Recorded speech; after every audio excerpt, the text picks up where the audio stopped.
are all the way back, baby. Yeah, and if we say book your hotel, you book your hotel.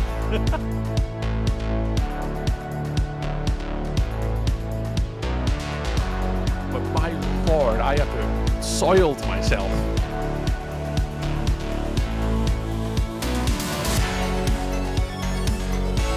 And now, another episode of The Way We HNC It.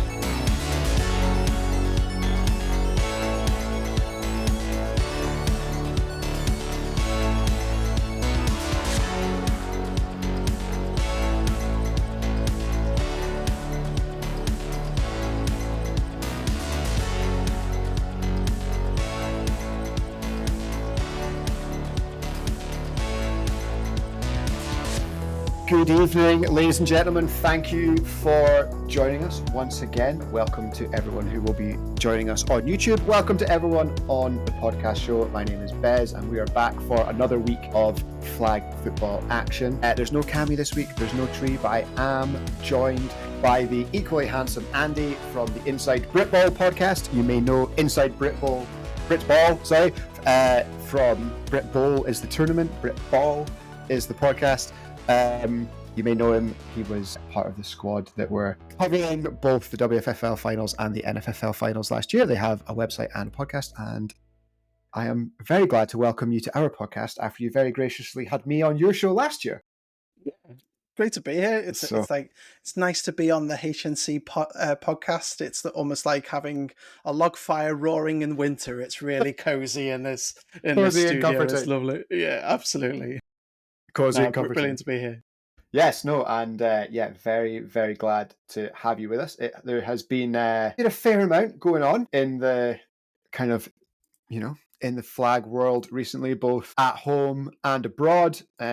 So lots to discuss. But in general, if this is your chance, if anyone doesn't know about Inside Britball, what should they know about it, Andy? They should just really head over to our socials. We're on Facebook and Instagram. We have a website which we try and keep updated with different news and opinions and certain topics that we find interesting. We basically try and cover all aspects of Britball, if you like. So we cover contact.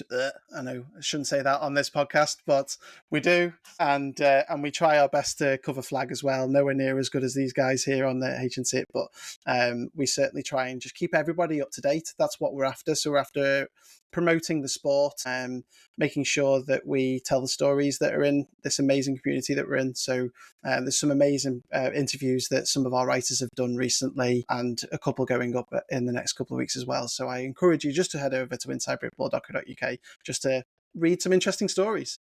Fantastic. And all good. So yes, please make sure that you go and do that.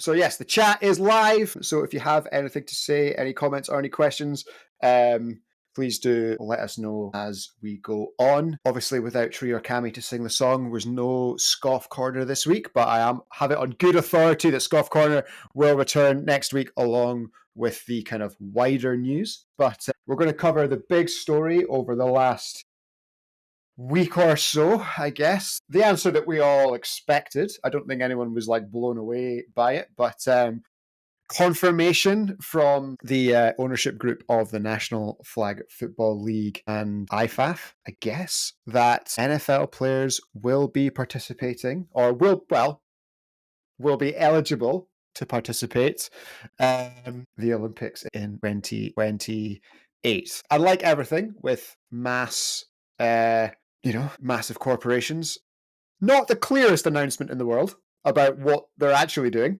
Let's keep it vague. Let's keep it super vague. There was a couple of different interpretations of the press release, but yes, unanimous vote, 32-0. A maximum of one player from each team will be allowed to participate, and each club's designated international player is also permitted to take part for his country. So there was a bit of confusion around whether this was one person per NFL team or one person per nation. There was something floating around, which I've never been able to find again on the NFL website, so I think it may have been deleted, which was one NFL player it was making it seem like it was one NFL player per nation, except for America, which could have up to 10. Now, it's a 10-person roster. Like, and I was like, I can't really see the IOC going for that, and I've not seen it anywhere else. But I was, if that's the case, that's mental. That's such a nonsense like competitive advantage for a country that was literally playing their offensive players on defense and their defensive players on offense in the World Championship final. But yeah, so what's the thought process with you? It's just completely, it was not surprising at all, was it? Right? When you mentioned it in your blog, which you talked about, and which is dead right, which is NBA and NHL have already done it. Imagine what the NFL would look like if they said no. There'd be absolute uproar, and the NFLPA probably would have had something to say about it as well. And that it's. Once upon a time, it was probably that the Olympics was an amateur sport, a competition. I think the likes of the NBA, NHL sort of stuff has all blown that away. It's now very professionalized, isn't it? You've now got the opportunity to put the best players in that 10. Assuming, this is all making assumptions that Team USA are going to do that, but it'd be a bit stupid not to, right? Having Tyreek. I think that's like where the kind of like the drama is. Like the drama is mainly going to be with what about Team those USA, guys? right? Yeah. There's a Canada today. I've already named a former NFL player, a former Tampa Bay Buccaneer, to their squad for the Americas, and there's an international tournament over the summer in America as well. And so like they've already named they've named a former NFL tight end. He was, and sure, they're one of the countries that benefit from this, right? Yeah, exactly. And like it's USA thing is genuinely interesting because it's like on one side, the team that are there at the moment of flag players like haven't lost a game in however long it's been, right? There is a reason why there's 1,000 points between them and the next best. Like they just don't lose ever, right? So like, it's like a want and need thing at that point, right? And I think there is a genuine discussion to be had about, and if it's a fair trial process, may the best dudes win, right? Like, I'm not going to stand here and say that if you give NFL players 6 months to learn flag, they're not going to be really good at flag, right? Like, that's an insane opinion to have, is like, oh, none of their skills will transfer. Like, what are you talking about? It's like, it's running and catching, and they don't have to worry about someone trying to kill them. Like, there was some, because it started immediately, right? There was some reel that went out about like, it was, the French quarterback when, Myles Garrett and TJ Watt are lined up opposite him, and the guy was like, huh? And it was like, mate, if that happens, touch him, ejection, USA down to 9 players for the rest of the tournament, done, right? Yes. I mean, obviously feel bad for the quarterback, but like, please do it. Yeah. There's just a weird, like Andy, Keith, and I said this before the Worlds, like the worst thing that happened to the rest of the flag football international community was that the American public said that the American national team were not good at football. Right. And then they just roasted the rest of the planet in the World Championships. Yes. Right. Like they are the best team in the world, and you're giving them like doubt. Like you're doubting them. Like why are you doing this? So that whole thing is happening in America, and like how they're going to plan that, and like I hope that it's a fair contest. Like I hope that the guys that are in the team now, and like they've cut some big names ahead of this year already. Like Lulu's been cut, Rush King's been cut. They're already the thin end of the spear. Yeah. My concern is that with the NFL investing that much money and effort and time, that it's not, and the amount of pressure they can put on USA football, because for all that IFAF is the international governing body and USA football are the governing body of football in the States, the most powerful body in football is the National Football League. And if they invest in something, it's a league that's worth $190 billion. Like if they invest in something, they don't do it for fun. Like they don't do it because it's like a jolly at the Olympics. Like they do it because they want something. And what they want, I think, is eyes. And it's way easier for them to transfer eyes from the Olympic community or the flag football community if there's NFL players there than if there's flag players there. And like, But to your point there, though, the NFL are going to want the flag bearer to be an NFL player. right. And like, LeBron James just did it last time round. They're going to want Tyreek Hill or Justin Jefferson carrying that flag in that opening ceremony. And my thing about that is like, it's fine if we can be honest that this is what's happening. Then like this is not, but like we could, like this is not about flag football for the NFL. Like the NFL don't care. The NFL want eyes on 17 games a year, right? Like that's what they want. They want eyes on 17 games a year, and they want people watching that. They don't want people watching whatever the AFFL, the professional flag league. Like they don't, like that's not why they're doing this, because if they wanted to actually grow flag, they would have flag people there, and then when the Olympics is over and you want to watch those players again, you would find them playing that. Whereas now, like the Michael Jordan thing or the LeBron James thing or the Sidney Crosby thing that I mentioned, that's cool because like they score, like Crosby, right? Sidney Crosby, Vancouver Olympics, Olympic final against America, scores the golden goal, scores in overtime to win the gold medal at home, right? Place goes mental. Generation. There are hockey players now that openly say, I am where I am because I watched that as a child, right? And those people watched him do that, and I'm one of them. I remember that final, and I was like, oh, NHL, cool. But you watch Sidney Crosby play hockey. You watch LeBron James play basketball in the Olympics and then go play basketball in the league. All year round. It's the same sport, right? Yep. You watch NFL players run around playing flag for 20 minutes, a half. That's not that's not the same. So like there's a risk there that the people that we want to have watching flag never get the chance because they can't find those people playing flag again. And the point I made at the end of the blog is like, it makes me really, really believe this now. And I've thought of this for a while, but like this place where that won't happen, the storyline where that won't happen is the women's side of the draw, right? Because if we get this AFFL, this professional league that's been talked about and it was postponed this year, hopefully comes next year. Like you watch, Crouch, Fuller, Flores, like in the Olympics, and then you're going to see them playing where they play next in their next tournament, and you're going to see them, and then before you know it, we've like there's a whole thing based around players playing that we get to see more than once. And I think the risk here is that on the men's side that is siphoned away, and I'm not convinced that's a good thing for flag because, as we alluded to earlier, contact.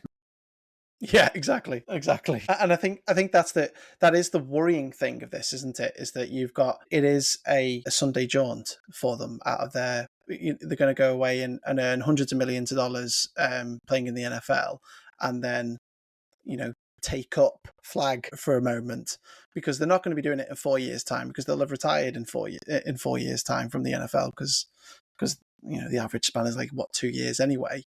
And you do worry for that. And then I worry about what it means to the Team USA participants as well. They've put potentially years and years and years of of time and energy into this as well. And then they're going to be stripped out because some $190 billion corporation says their players can go and do it, right? But to be honest with you, Bez, I knew that was going to happen. It's going to be the All-Stars. They're going to do it all that. What I found interesting was deep diving into who else would benefit from this, and Canada came up immediately. I had to double check myself that Canada were ranked 12th in the world in IFAF. I was shocked by that, and they're 12th. Now, hopefully these players can get released a little bit early and get them qualified for the Olympics. Probably you'll know the maths better than me. They've probably run out of tournaments for that. They not quite, but like they need to start medaling. So if you're in order to make Worlds, you need to be, I think it's top. Comments will correct me here. Yeah, there's a cutoff line. I think it's top 16 next year. So you need to be top 16 for Worlds. The best way to obviously guarantee you're going to be top 16 in the world is to be in a medal match in your home in your continental consistently. So at 12th, yeah, fine, like not bad, but they're going to have to be in that top 4 fight. Like Europe is probably still the hardest and most competitive continent, because you look at the rankings that just like, if you just like hammer out just the European rankings, like there's 6 teams in Europe that could all probably make the, maybe 8 teams that could all probably make the final 4. Whereas in the, over in the Americas, like realistically, it's like, well, we know the USA are going, Mexico, Canada, and then, it's kind of, there's Panama. It's not going to, I don't like at the current based off of the Worlds last year, like it's not going to be Chile, it's not going to be Brazil, like they're not getting past those teams.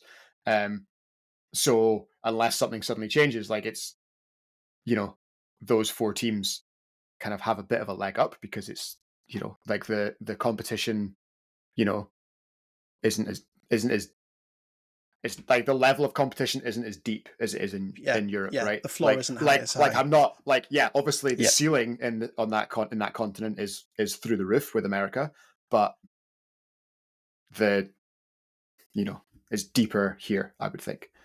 I agree. But but to the point though, I had a little look to see what Canadian players are playing in the NFL, and it would require some amazing Americans not being allowed to go if, as the statement said, some Canadian it's 1 grannies per team or something like that. But they've got plenty of wide receivers, plenty of DBs, and plenty of quarterbacks sitting in the NFL as well. The Canadians, so they could potentially really benefit from this. Of course, and it's also like we're we're obviously the NFL is like the pinnacle of professional football, but like if we're being real, like a CFL quarterback is still probably better than most quarterbacks outside of the continent, right? Like around the world, like if it's like there was a discussion the other day, it was like that someone was having on the sideline about who it might have been Scott McDonald, I think, told me that there was a conversation amongst the contact team he plays for with like, if you put NFL player in like a Britball team at any position, do you think that would be enough for them to win a national title? Yes. Right. So it's like one of those things. Like, like if you took like a professional guard and put them in a Div 2 team, is that enough for them to win? Like it's like, probably, because you'd play them both ways. Yeah. And you wouldn't probably play them at guard, and like so it's one of those things. Like like the guy that Canada have named today, he was a Super Bowl champion. With Tampa Bay, was active for like 56 games. But in those 56 games, he averaged less than 1 catch and just under 3 yards, right? And he was tight end 3 or something on that team, right? But like he was still a professional athlete and he's still only 32, right? So still went through the combine, runs a sub 5 second 40. I think people are keying in on like the biggest names in the sport. Yeah. But like, there's going to be people that are retired from the NFL, right? That are therefore not part of that 1, 2, 3, 4, 1 per team thing. That's where I think a lot of nations around the world are going to pick people up from, because like if you've got your Steelers shirt on, right? So if you're the Steelers and somebody wants to play for the States and somebody wants to play for Italy, right? And they both get picked. Yeah. Who makes that decision? Is it the team? Because if it's the Steelers, I know who they're going to pick, right? Like they're going to pick Team America. Yeah. So like, there's so many like competitive balance things that are just weird. But there's also, I think, quite a lot of like the announcement itself. I think it was on the Rich Eisen show. They were talking about it, about how maybe it's recently retired guys that you should probably keep your eye on more than maybe active NFL players, because the rules around what federations have to do for active NFL players, can't interfere with NFL activities, pitch has to be at a certain standard, medical has to be at a certain standard. Like that's onerous for everyone other than probably Mexico, Canada, and the States. Realistically, like I don't know for sure. Like, and also, is someone from the NFL going to come to Loughborough College, just to, like where GB have their camps, to like check the pitch? Like how, like what is that about? Blows your mind, doesn't it? There's a huge number of players, with African heritage. Does that mean that like people from the NFL are going to fly out, obviously the Africa tournament this year, the first Africa tournament in a couple of weeks, is in Cairo. Like, is somebody going to Cairo to check like the medical facilities there, like so that they can then fly somebody? It's There's just like not going to happen. so many like logistical Yeah. layers to this that I think it's just easier for the NFL to say, nah, sorry, such and such a country doesn't meet the standards, so now you can't go. But the American public are going to expect 5 offensive, 5 defensive NFL players, or at least household names, and 1,000 points playing. Yeah, 1,000 points a game. 100%, and win every single game by an absolute blowout and show off along the way, because that's what that's what they're doing in basketball in the NHL, right? That's what they want. And like once, and you look at the NBA, and like once the NBA players started going, it took a while for the world to catch up, right? Like I don't think it would be, like if you're the bookies at the moment, you're probably already just like not taking bets on America. You know what I mean? Like, because it's not worth the risk. Yeah. That'll be like the Tiger Woods thing, like the field minus him, right? Like 100%. So like it's who's going to be silver, and that's like a fun conversation to have in itself. But like then you're just getting into this whole like argument about like, is it what's the point then? Mm-hmm. And like if you look at basketball, for example, the Dream Team went over, crushed it, and then didn't do so well. The one after because and then they had to like get like the Redeem Team, which is mental. Like, oh, we need to redeem ourselves from winning a medal at the Olympics. / not. So let's just go smash. Yeah. But like it's taken the rest of the world a while to get back to where the Olympics in basketball like is competitive. Yeah. So like you stack 10 NFL players. Like there's maybe a handful of countries that could maybe hang for like a bit. Yeah. But like is this it's a level of like there are not many professional athletes in the world, I would argue. I would argue, and I'm willing to be proved otherwise, that there are no non-professional athletes in the world that run better than a 4.5. Right? And you could put 10 of them on the field if you wanted to. Easy. Like very easily. Right? So, is this just a thought that I'm going to think out loud because I've just thought of it? Yes, let's go. So this show lives on. Is this actually, broad thinking, a good thing for flag to the flag football sport? Because we will have superstars shining a light on flag football, and effectively we want it there in 32, in 36 as well, right? At the moment, this is just America flexing its muscles, going, we're going to put flag football in because they're the host nation. They can choose from it, right? This is my thing. It's like there was something I thought about the other day. Was like, are they doing this because they don't think it will be? You know what I mean? Like, are they not bothering to build the sport because they don't think it'll be in Brisbane?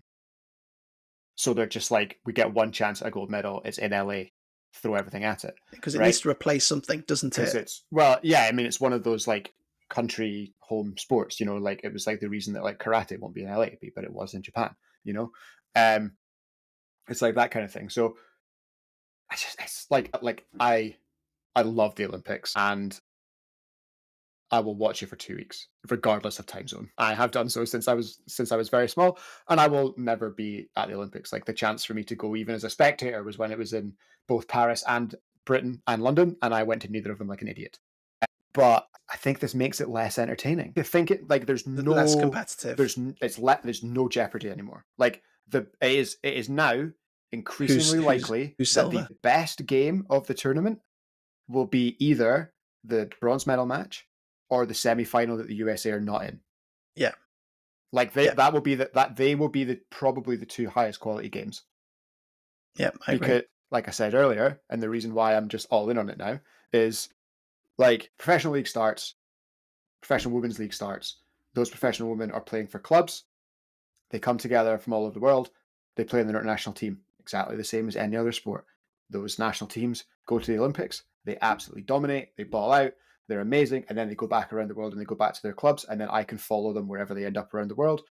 And it's like any other sports league. Like, get that in. Like, that's what 100%. I want. Like, I can't even think of anything that's like as monumentally like different as this. Like the only way I could think of it would be like if you tried to get like if at like Olympic sevens, because it has to be Team GB, you just put the British and Irish Lions in. And Yeah. even then, like that's still rugby. You know what I mean? Like it's still Yeah. like all the rules are the same. It's just like there's just less people on the pitch. Whereas like obviously with flag, it is like fundamentally it's just different. You know, smaller, There there's isn't less any, of you. You there can't isn't tackle. anywhere There's close. nothing. Yeah, There's you're nothing right. else like this No.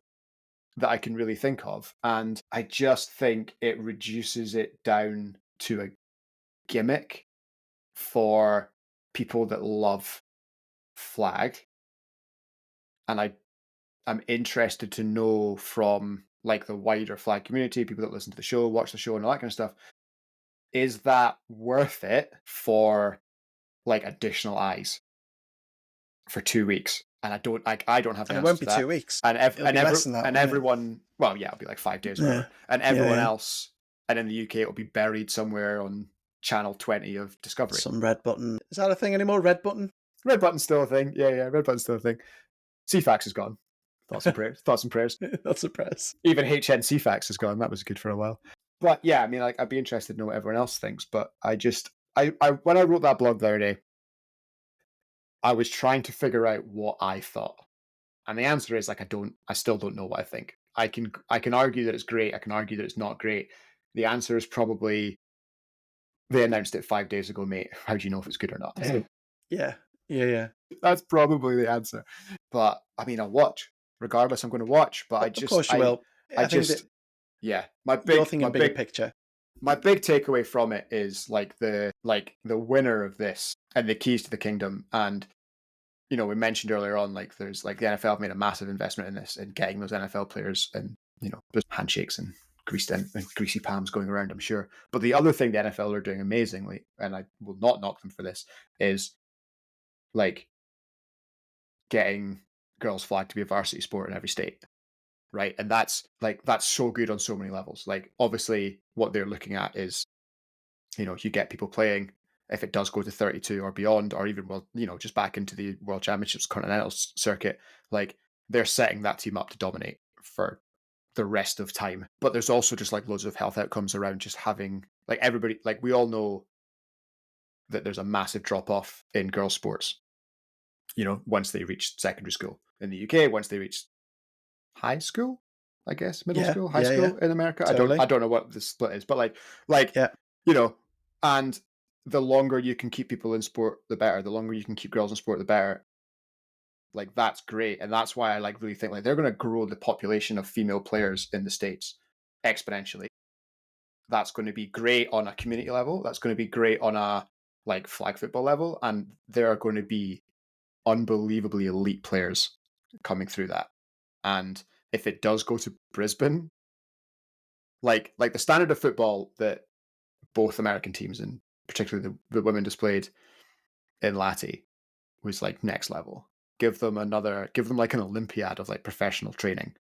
Holy shit, right? Yeah. Give them a professional league and another 4 years. Like, I mean, it's scary, isn't like, it? It's scary how the Team USA are just going to be this this complete sort of stratosphere away from everybody else. You can only hope that there will be some benefit to the fact that a flag squad is so small. 10 people is really, really small. You can only hope that it will benefit the likes of potentially Canada, Panama, Mexico, maybe someone further afield like a European sort of team where they might have that route for elite sort of training, but that's way in the weeds. That's my wonder over is there. my other like cynical I don't trust the billionaires thought process was also like you might find NFL players with roots appearing in European countries that also suddenly find themselves with large grants and investment in like youth football from the NFL. Like, that NFL academy suddenly just got a massive boost in funding. And what's that over there? There's an NFL player on the flag team. Interesting. Totally off topic, but I learned this week that there's a number of national programs who have just binned off their contact program within IFAF, and now it's all on flag. Yeah, and that's kind of to your point, but They're kind it of can.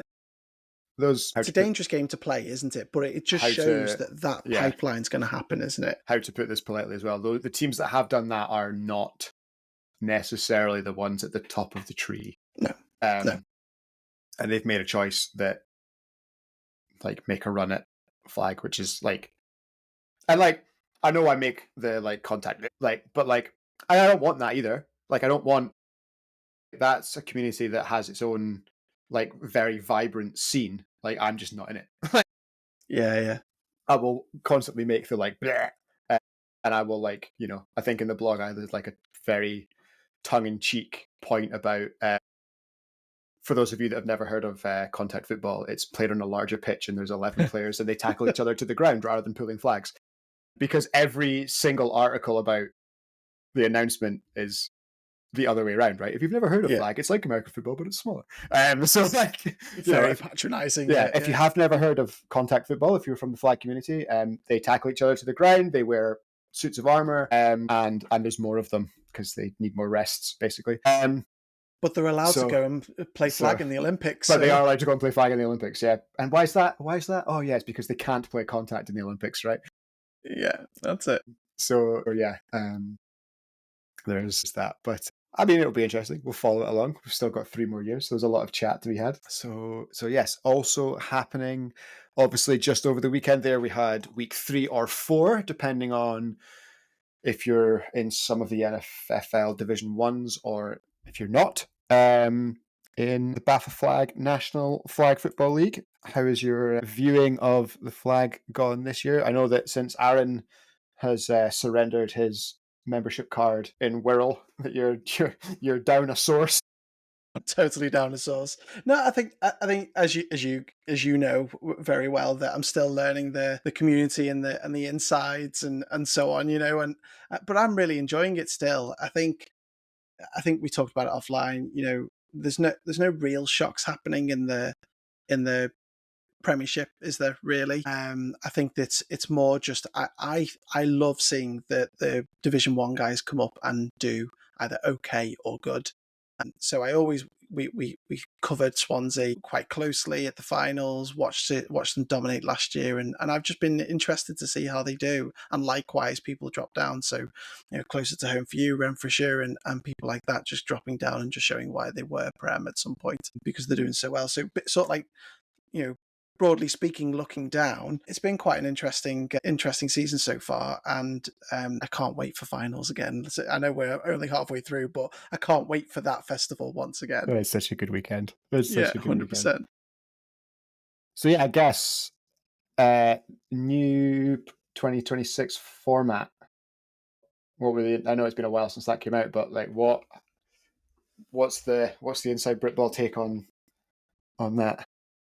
Well, we've seen it before, right? We have, not within flag, obviously, but books in the contact world have that similar format, and it works well. It's been received very well by the people inside the programs. So, being able to take the upper echelon of teams, putting them together, and then have a 1B type sort of approach as well. It's gone down really, really well. They've really appreciated it because let the best play the best. And when you talk to those big programs around, they want to just play the best teams week in, week out. They don't want a gimme. They don't want a blowout as much as they're fun. They actually want to be a part of the 26-4s or the 32 or whatever it might be. And they want to do that week in, week out. And so hopefully it works. I think this is as a fan myself of football, not just contact and flag, just the whole of it. I just want to see a situation where we can put the best against the best, put them on a pedestal and say, this is where you need to get to. This is the pinnacle. And then everybody else is battling for that if they're under that, that slightly lower tier. And then the others can be participation type. And anybody who's within that lower tier who is participation type, they're happy with that as well. It's almost like putting those people in that elite category, that very good category, that, we just want to play game category, and you're not pitting them up against each other. And I can't wait to see if it works. And I'm sure there will be regular reviews and regular reflections within BAFA Towers to make sure that is going well. But it's exciting. Are you excited for it? Because I'm sure it's I think trepidation. I think it is exciting. It's interesting. Obviously, now that we're like through mid-season, right? Like more people are starting to be like, right. So what are the rules? What are we doing? But that's fine. That happens. That happens. You know, we had the same playoff format for 5 years, and I fielded the same questions in a roundabout June every year about what the format was anyway. So that's not new. Yeah, I think it's good. Obviously, as someone who has now played for two of the more remote teams in the country, like the travel thing is always going to be like a big question. There is some teams are going to have to adjust from like never really traveling, and London. others. Well, potentially, yeah. Like you look at, but like, we're like the Smoke. Obviously, have got three teams in one division, which obviously makes like it very easy for everyone in the division to kind of like not really travel with hosting and stuff. But like even, someone like the Devils, like I think if they host a cross conference game, like if they host a cross conference game day, that means that only like one of their game days is more than an hour away, really, and it depends on where that one's hosted. Whereas like this year, like I didn't even go to my closest game day because that was week 2 in Aberdeen, and it was still 2 hours away. Like, Yeah. So for the potential for like as it stands at the moment, like Aberdeen and Chichester are going to be in the same league. They're going to have to play different divisions, but like they will have to play cross conference against each other. Like that's a big change. Yeah. And it's how that's managed. And what I hadn't really considered properly at the time was like how the second tier might also be impacted. Like to me, that's like where the really interesting, like where you draw your lines in the map, right? Because as it stands at the moment in Div 2, in what would be, and I'm going to go Div 1, Div 2, Div 3, right? I know they'll be called, there's been no announcement on, I don't think, on like National Prem Div 1, whatever they're going to call it, right? We're just going to go 1, 2, 3 for the tiers to make this nice and easy. Like the second tier, like it's well known, best loves Division 1 because it's absolute chaos. The second tier has the potential to be exactly the same. And the top of the third tier, I also think, is going to be maybe pretty like out there as well, because like with the sheer number of teams in Div 1 this year, there's potential that like I was doing the maths for Murray for my team this year, and like, well, I mean, there's 51 teams, so going like 12-6 or 11-7, I think it'd be 11-7 because I did the maths on the rest of the season, if we beat everyone below us and we lose to everyone above us, we'd be 11-7 by the end of the year. 63% win percentage, not enough. Like will not be enough, right? Like even if I was like, okay, if we get one win again, we get an extra win and we go to 12-6. Probably a tiebreaker in and out. I think there'll be a 12-6 team or a 66% team for sure. 66% team not in. Yeah. Like the only way to like truly guarantee that you're going to be in really is to have your win percentage start with a 7, which means that there's like very good teams who are going to be in that third tier. And again, that's okay. I think in terms of like league volatility between teams going up and down, if you want to be amongst the best teams in 3 years' time, it's going to be so much easier for you if you are in the tier 1 immediately. Because I just think that the level of teams, like the playoff teams from last year, and obviously it'll be the playoff teams this year, if they continue to play each other over and over and over and over again, there will maybe be a little bit of shifting with a 1 in and 1 out. But other than that, I think they're going to separate, basically. I think they're going to separate. I think the yo-yoing that we've seen recently will only happen if it's automatic promotion and relegation. That's like if they have to play each other in a playoff, I don't see it. I think the National League teams will be too good. You do, so you see that in other formats in the country that you've got, where you have that automatic, you can make that run. So we've seen multiple teams starting the lowest tier division, and then they can build that momentum, hop up hop up, and then they find themselves on the brink of the National League or whatever it might be. Whereas these play-ins is what I was thinking, is if you have those play-ins, then you might find that there's no hopping up, because you get the Renfrewshire Raptors coming up against the London Fire or whoever it might be, and they stay put in the end. The only thing that I found in other formats that just goes completely wrong is where you invite them up to the National League. You don't actually push them up there and say you're there, It's there because now. a lot of people will then just not accept it because of the travel, because it's too hard, whatever it might be. And that might mean that it's all about the National League and then everybody else can sort themselves out, sort of thing. But I trust Flag to get it right. We'll see. Track record, we'll see. But yeah, so at the moment, I'll tell you what. Floor is yours. Division 1 or Prem? Where would you like to start? Prem. Prem? Start It just in the works Prem. in my head right. Sorry if I've Okay. if I've let you down with that. No. I know. I like to give people the option. Okay, so in the Prem mid-season, our division leaders, Glasgow, London, and Cardiff, are all undefeated, with the Manchester Crows in 2, with the 4 seed, the final bye place to a quarter-final. And then we've got Devils, Outlaws, Neptunes, Titans, Manchester Titans, Sharks, Broncos, Oilcats, Salford, Scorpions sneaking in as the final. So it's currently a 5-7 split, north and south. And some interesting wildcard matchups. I would prefer a bit more kind of mixing them up, just because at the moment we'd have, well, actually, it'd be not too bad. We'd have Reading versus Salford. That's cross-conference. A bit too close for home for you, isn't it? Outlaws, Oilcats, like, we could do with less of that because they play each other at minimum twice a year minimum twice a year anyway, plus other tournaments. Broncos, Neptunes, I think that would be quite a good game. And Sharks, Titans, I think would also be quite a good game. Outside looking in, but a couple of games back, London Fire, Newcastle Blackhawks, Northants Titans Blue, Swansea Hammerheads, and the West Lothian Chargers are all within a couple of games of final seeding. But yeah, there's a long way to go.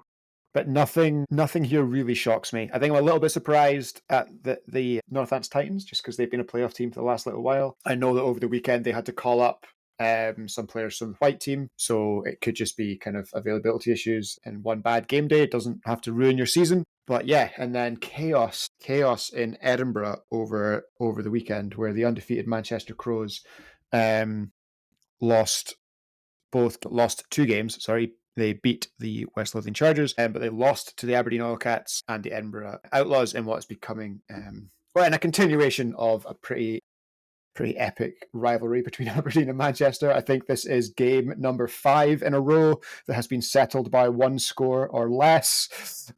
So that's a good one, but obviously that has dented the Crows' kind of push for any of the higher seeds. Obviously, we know that London and Cardiff still have to play each other, so there will be a loss in there somewhere. Reading obviously have to play them both as well. I think could be some movement there. Obviously, that last year there was that epic game day where Reading beat Cardiff, Cardiff beat London.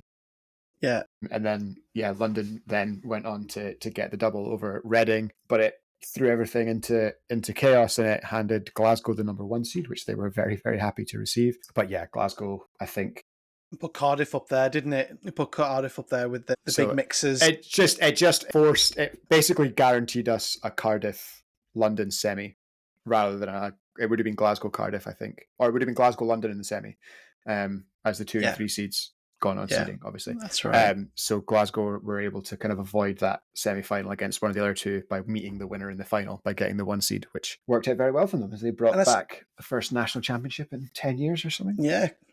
And very well dominant as well. Very well done. It was great. It was great to watch it as well. But I suppose if you're worried about seeding postseason, you're dead right. Not good for them, for the Crows, that is, obviously. But if you're worried about division titles, the one place to make your losses is in cross conference, isn't it? Because they've now got that head to head, still got that head to head against the Titans for now, which keeps them up there. And who knows what that'll look like when they. The big test for the Crows now is, like, depending on what the Titans do. because the Titans will obviously play Aberdeen and Edinburgh in their home conference. It will be in Newcastle, so it's not quite home, but you know what I mean. Yeah. So that, yeah, I cannot believe that Newcastle got promoted the year I left the team. I'm so glad you did, because it makes that round trip about 4 hours shorter, but Yeah. not there to enjoy the fruits of it.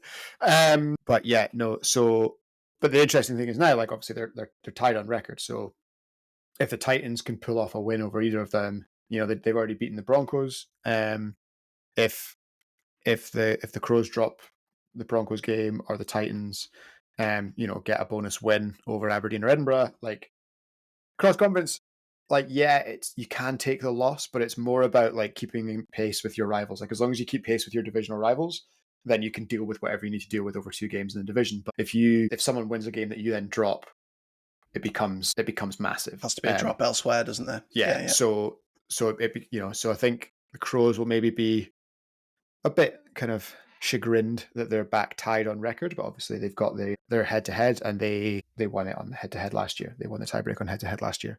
So I think they'll feel pretty confident that it's just a bad day at the office. I think Titans will feel pretty chuffed that they got the big win they needed to. The Hornets are still on their generational we don't lose in the regular season run.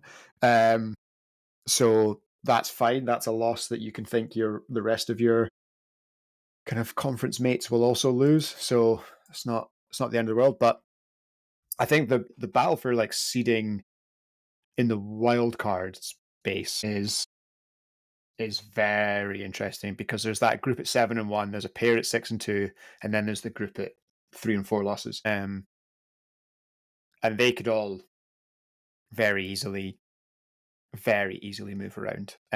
It's hard to pick who I think. So looking at that, Salford and Aberdeen are the 11 and 12 seed.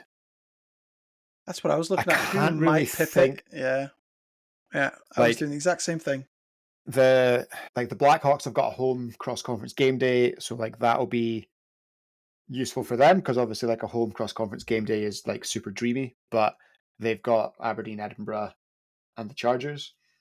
One team that they're level on record with, and 2 teams with better records than them. So like that's still a home game day, still a hard game day for them, recently promoted.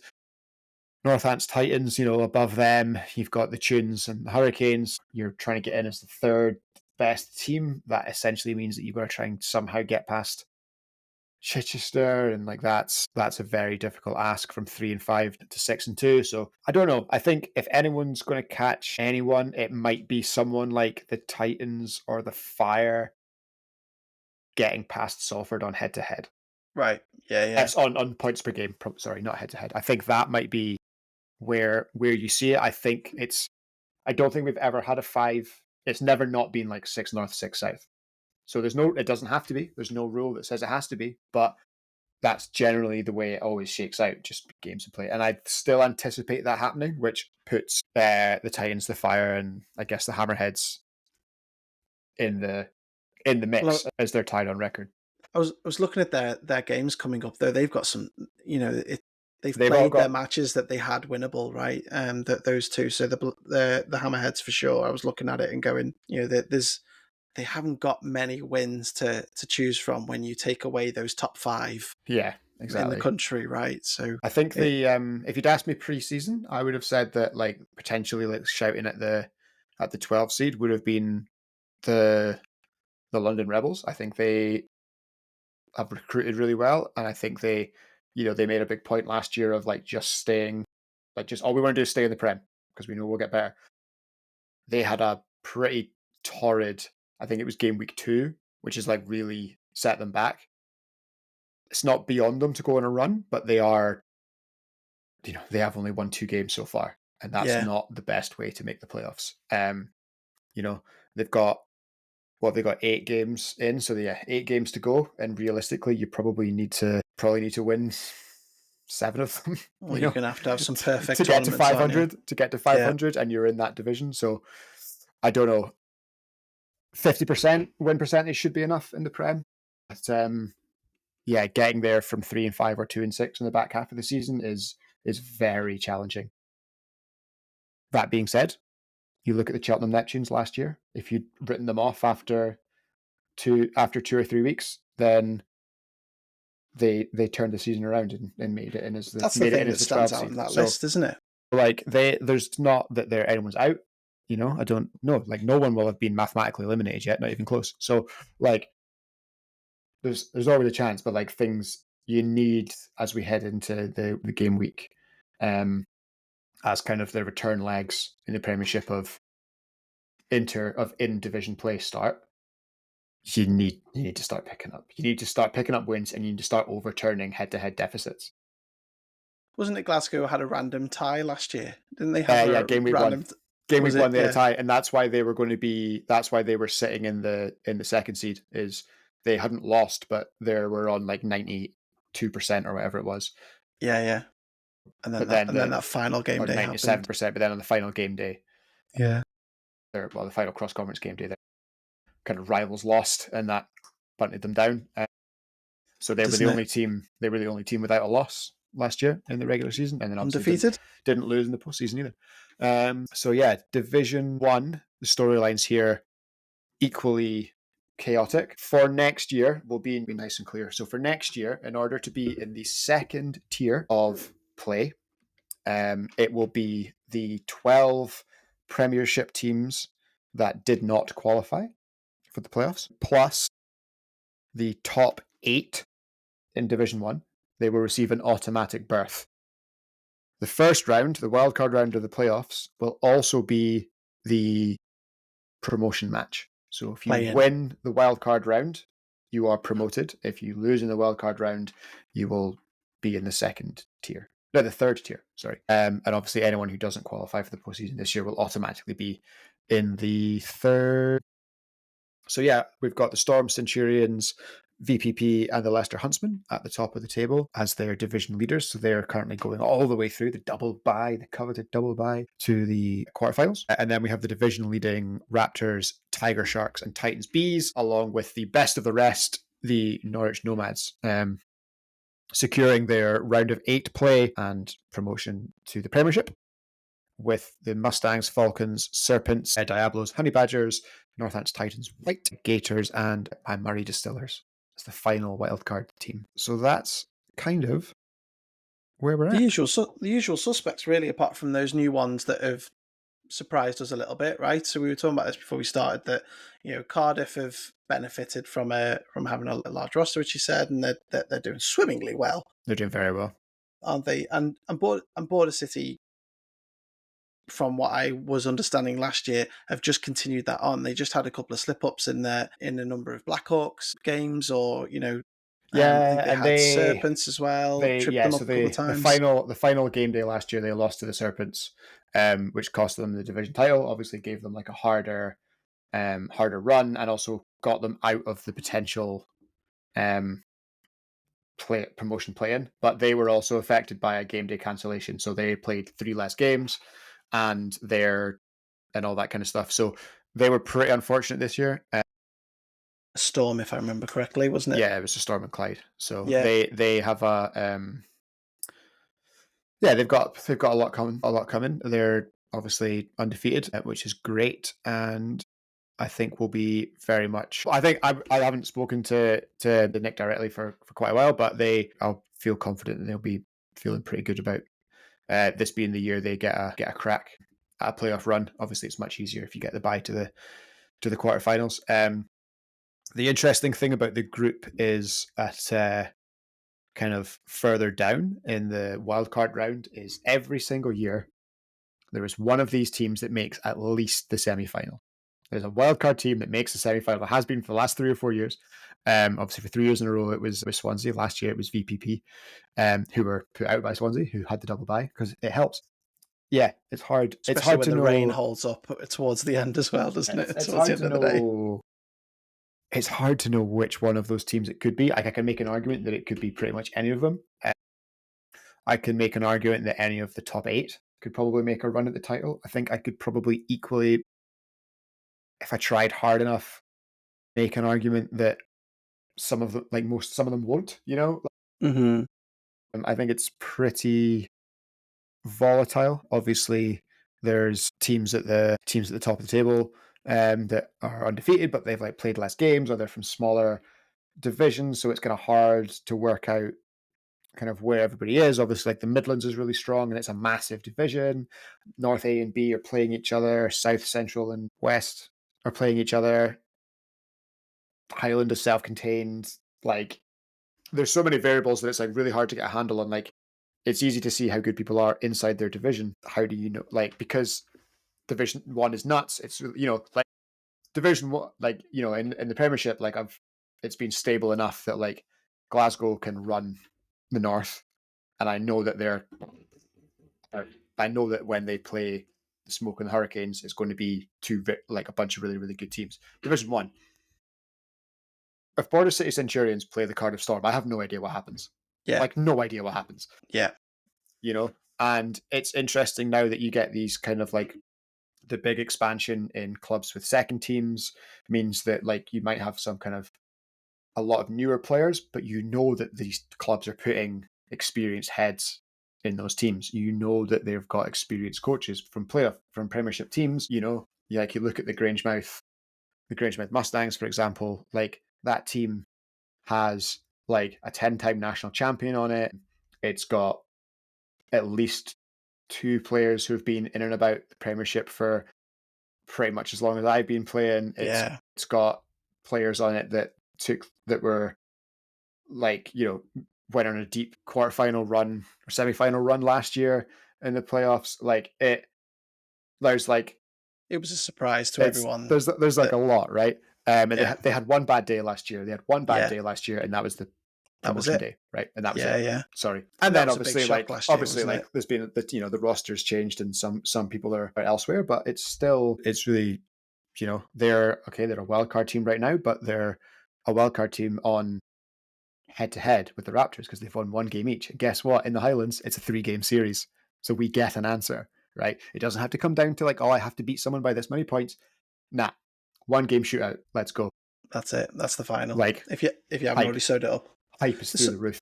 There's some big names in the weeds though there that we kind of mentioned before we pressed go, around the Wolves, the Warthogs, that in years gone by have been up there for division champs and playoffs as well. Yeah, the Warthogs are like a particularly I think they are this week's biggest faller. Unfortunately, it's not the title that you want. But Tree made a point before the season, or maybe I think it was just after week 1, about that division.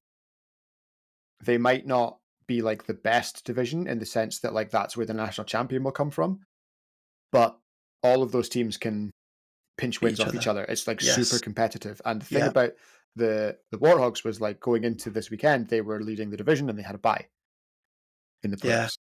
They're now seed 18. And only 16 make it because the Bees overtook them. The Bees are now leading the division. Warthogs are in second, but it's not good enough. The record's not good enough, yeah. Like, again, that's so tight. Is it right? Is it fair? You've got a team there winning 2/3 of their games that are 2 places out of the playoffs? Probably not, but that's the game we play. So there's divisions like that where they're so competitive that it's actually like a detriment to getting multiple teams in. Yeah. So, like even in Highland, we've got a division winner who is 5th, so only getting 1 bye, and then we've got the best of the rest. They're tied for the division lead. So that one of them is getting at least 1 extra loss. And then, as I had mentioned earlier with Murray, like if we beat the teams below us and lose the 2 teams above us, we'll come 3rd in the division and probably miss the playoffs by a spot or 2 or in a tiebreak. So like, it's not. It's hellishly tight. What's interesting to me at the moment, looking at the top, is you've got Cardiff sitting there at the top at the moment. However, they have only played 6 games. They're obviously going to be playing less, aren't they, than their counterparts as well. Yes. But then I looked into, and I know you didn't want to go too deep, but I looked into the results, and they have beaten some stalwarts in that division as well, haven't they? And maybe they are for real. Oh yeah. Like there's no like the Falcons, always been around. Yeah. Like the Falcons, the Gators, the Coyotes, and the Kings, right, are consistently just at each other the whole time, and it's really, really good. And I think the first the first year that we did the Div 1 commentary day, I think when we opened with, I think it was Gators Longhorns. So ever since then, like I've kind of kept an eye on them, right? Because like once you see them, you know them, right? So like you keep an eye on these teams that all the you time. have experience with. And that division, it's funny because that division is, again, like we mentioned before, like because there's so many teams that are so close that even if they do have a runaway leader, because the last couple of seasons that runaway leader has been the Hammerheads, and now we've got these runaway leaders in Cardiff. I mean, they're a game up, but they're running away. You know, they're a couple of touchdowns better off not net point per game than anyone else. So like they're solid. But like the Falcons, the Gators, the Coyotes, and the Kings, like if they just keep pinching wins off each other, like they're just going to knock everyone down. And actually, it's funny because on the last couple of playoff days for like the final spot has been normally the third like Highland team, normally the third like North, one of the third North teams, and the third team in that division. So like you are at like a game day in Glasgow waiting to hear about like how Gwent get on their game day, which might be the next day or it might be the day of or like whatever, because if you don't, because like your results and their results impact each other, which is always cool. It makes finals weekend, the final regular season weekend, very entertaining. Yeah. Maybe we'll do a breakdown again together because like we tried to do for the WFFL. Yeah. WFFL was pretty good. Down into the lab. Yeah. What is the worst that could happen? It's not necessarily that, but we're promoting chaos. We want it. Oh yeah, I want it to be tight. We're desperate for it. Breaking news. According to Pro Football Talk, Patrick Mahomes says he will leave Olympic flag football to the younger guys. So no Patrick Mahomes. Scared. That's what it is. He doesn't want to get it. He doesn't want to get sacked, does he? Scared. It doesn't stop the likes of Justin Jefferson, who you mentioned in your blog, and Tyreek Hill. They'll be too old as well. They'll be fine. They're not the ones you just said that will be prime for. Well, they're the ones that they are like Jefferson particularly is the one he is saying I will be there. So he's he's putting that out there into the universe for himself. He's going to manifest it. Yeah, and he's probably still young enough to be fair. But yeah, it's all go in the National Flag Football League. So it really is halfway already. Our next game day will be, I think for most, it's in conference on the 24th. No, we just had that one. Sorry, the 14th and 15th of June, nationwide. So the boys will be back next week, I think, and we'll do our usual preview show, games of the week, and had an idea for a game earlier on that you have not seen, dear viewers, in quite some time. So keep an eye on that one. If we do that on a live stream, maybe we won't do that on a live stream. Maybe we'll do that with something that we can edit. But yeah, Andy, thank you so much for coming on tonight. I do appreciate it. Thanks for having me. Love talking flag because it's so it can be, you can get yourself right into the weeds and then you start questioning what you're thinking, can't you? Sometimes, and who better to help you sort it out than Besbury anyway. Thank you very much. And as we said right at the beginning, if you want to go and find out more about Inside Britball, you can find them on Instagram, on the blog, on Facebook. And obviously this episode will have the link straight there. So just click it. But yeah, thank you very much to everyone on YouTube that's been along with us. Hope you enjoyed the show. We'll catch you very later on. So it is good night from us. And that is the way we HNC it.